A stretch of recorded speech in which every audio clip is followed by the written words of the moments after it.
All right, so Dr. J, in one of the other videos, you talked a little bit about these different simulations you could run with the software. What is a Monte Carlo simulation?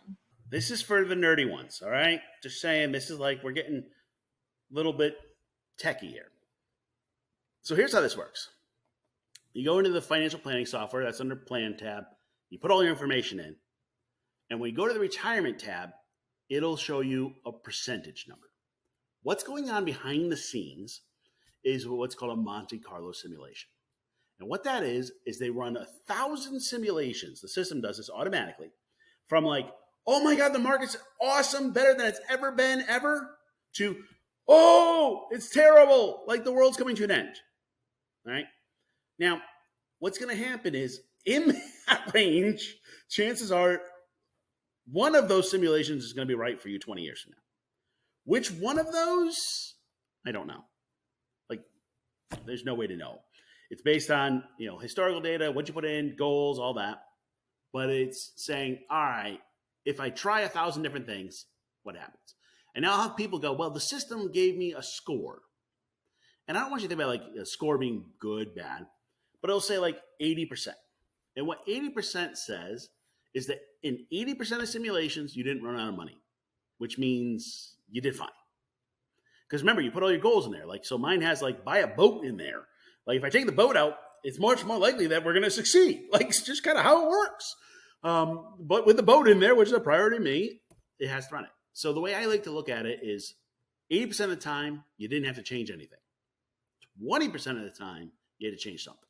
So here's how this works. Now I'm 20 years older. Stock market's not doing so well. We're on one of those simulation paths that are going down. I'm going to change my expenses. Maybe I'll sell my boat. Ooh, did I really just say I'm going to sell my boat? Well, I would, not so I don't run out of money. But I mean, that's making a sacrifice. So we will make those adjustments. What happens with this is we can do what's called ongoing financial planning. And you can keep watching it and going, hey, what are my chances of running out? And since you are constantly looking at this, I look at it every 3 months or so, you can make adjustments. Saying, yep, the market's done well for the past 3 years. My likelihood's gone up. Not going to make any changes. Maybe I can spend more money. And it's a balancing act. Now, people go, well, what numbers are going into that? Well, there's a whole bunch of assumptions based on history, going back to the 70s. Why do we go back to the 70s? Because, look, before that is a different world. Let's just be real on that.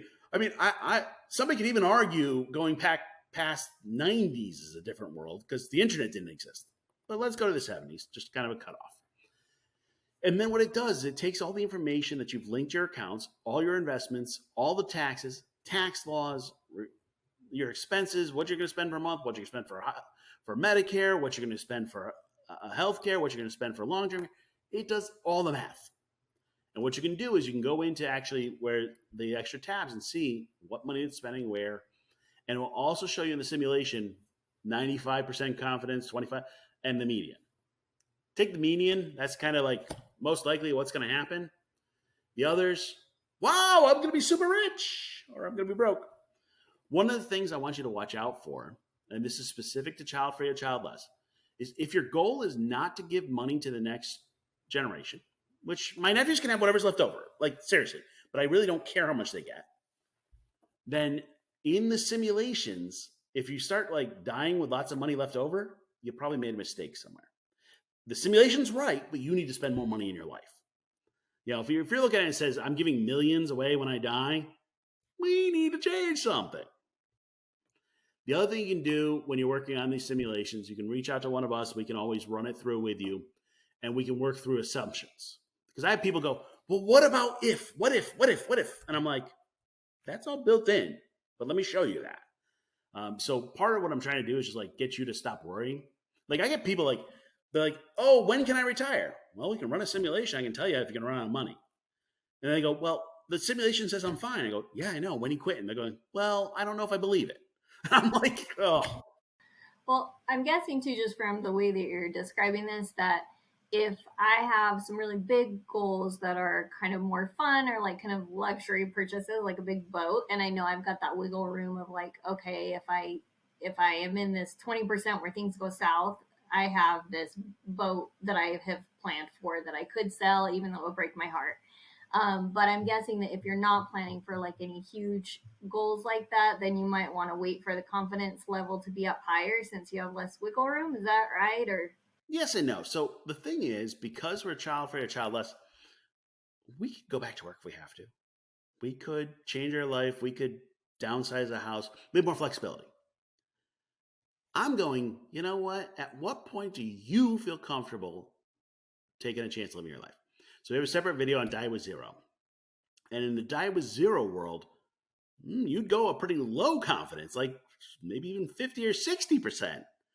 Where other people are like, I just never want to run out of money. Well, then you're going to work the rest of your life. Like, because it's never going to be 100% essentially. It might, but I mean, at that point, you've saved too much. And I know that sounds weird, but it is absolutely possible to have saved too much.